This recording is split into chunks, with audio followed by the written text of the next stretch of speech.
Hey, I'm Ninja, not Ninja Blevins. Welcome to Tuantu Lobotomization, the 3D version of Lobotomy Corporation, and just like Lobotomy Corporation, expect meltdowns every 3 seconds, breaches every 2 seconds, and you're mentally draining every 1 second. I'll be going through just the surface of the game, and if you have played Lobotomy before, this will be quite similar apart of some few things that I'll be probably explaining.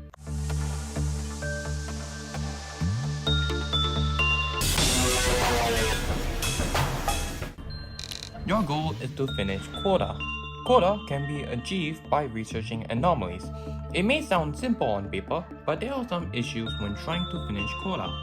There is a meltdown gauge, and when you've done a certain number of research, it will reset and do 2 things: ordeals or meltdown. The count also goes up by 1, and you will learn how difficult it will be when that goes higher. Ordeals will spawn enemies of the color team, and dealing with them will give you 10% of quota. Increases and stacks by 5 the higher the meltdown is, while meltdown will lower your quota by a certain amount or make an anomaly breach. It can happen on any level, any anomaly, and you have 85 seconds to get there or risk the anomaly breaching and ruining your run. Speaking of anomalies, our next topic is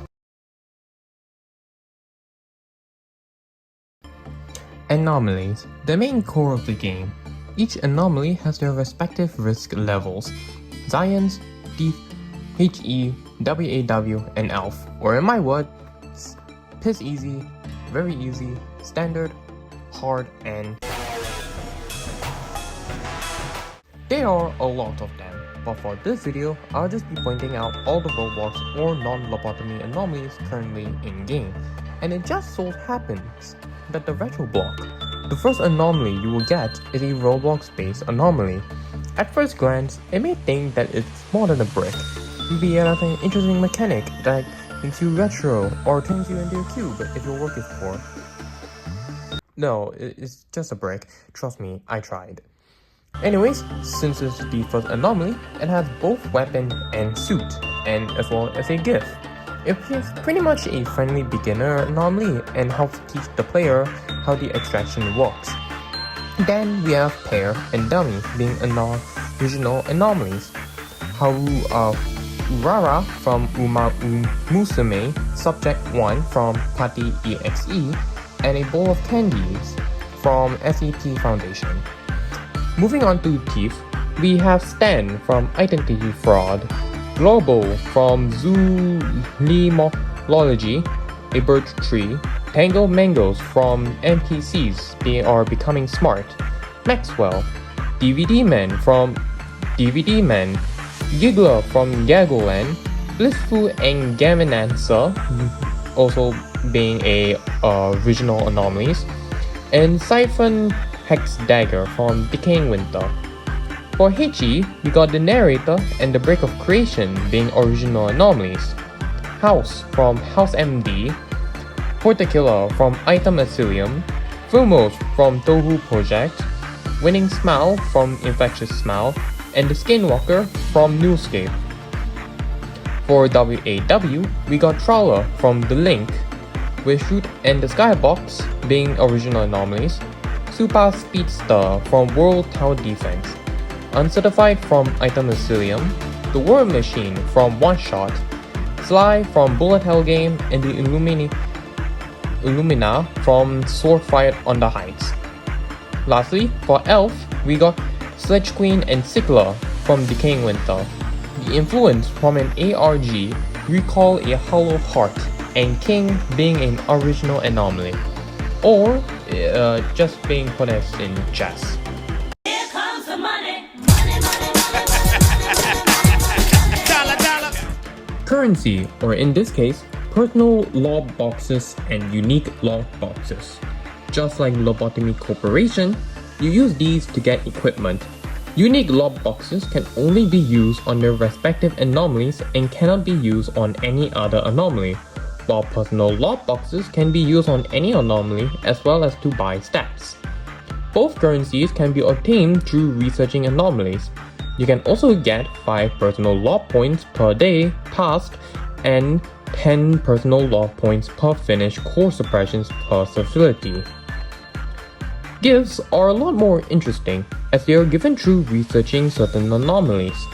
Gifts also give small stat buffs, but few give unique abilities to their respective weapons, like their Fouge gift that gives an additional 3 firepower when using the same weapon, or the House gift that gives more movement speed and decreases the ragdoll chance by 50% when the user has the weapon.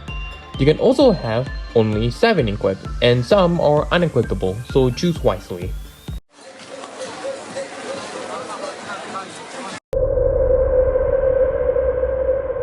Weapons have their own damage typing: white, red, black, and pale. Depending on what you're facing against, the weapon may deal more or less damage to them. However, there are also a few weapons that do all typings, like Twilight, or do no damage at all since they might be support. Some weapons are melee, while other weapons are range. Maybe it could be a mix of both. Range and some melees cannot block or parry, plus you also get only 2 slots when you begin. Some have special attributes like healing when they do damage, or they have abilities that can help boost their power. Suits is your armor in this game. Each suit has their own resistances and weaknesses. Take the retro suit. It has resistance against white and red, but is vulnerable against black and pale. Or the one-shot suit, that is resistant to all typings while being strongly resistant to black. Like weapons, they also have special attributes, like having more resistance if a certain anomaly has breach, or recover allies' SP every few seconds. Now then, let's get to the more important part of the game.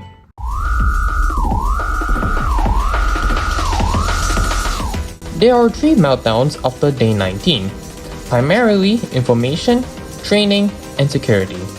Each suppression has their own effects during the day, and the goal is to finish quota and reach meltdown level 6. Once you have reached those tasks, the suppression ends and you get a boost.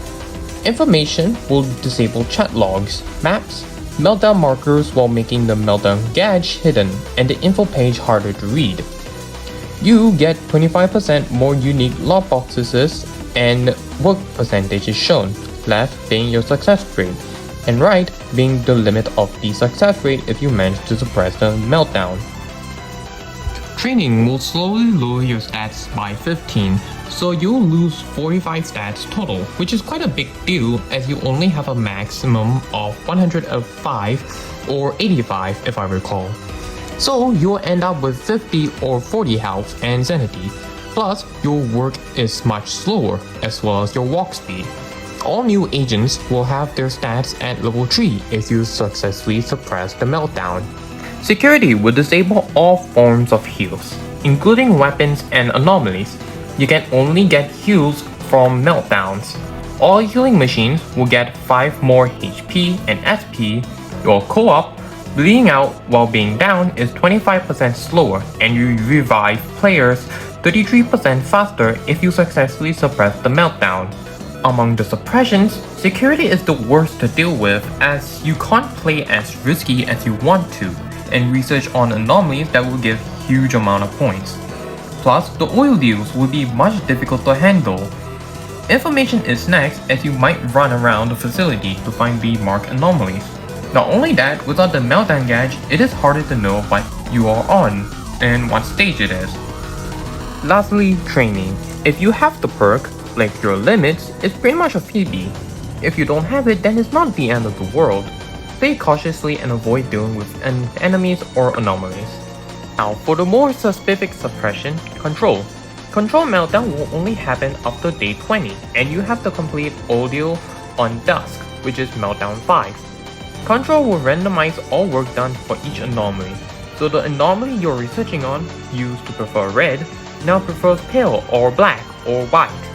You get 1.5 movement speed permanently if you suppress the meltdown. That's all for this video. I'll probably make a part 2 of this and much more videos about this game. I do enjoy and have been having fun despite some parts being annoying. I hope you enjoyed this video. It took quite a while since I decided to draw some parts out and edited a lot of parts for this video. Anyways, that will be all. Make sure to like, subscribe, and... What the? Lights went out again. Big birthday in Bruce's time. Man, I gotta ask the higher-ups for better working conditions. A lamp? Perhaps is... Hey, glad you all could come and...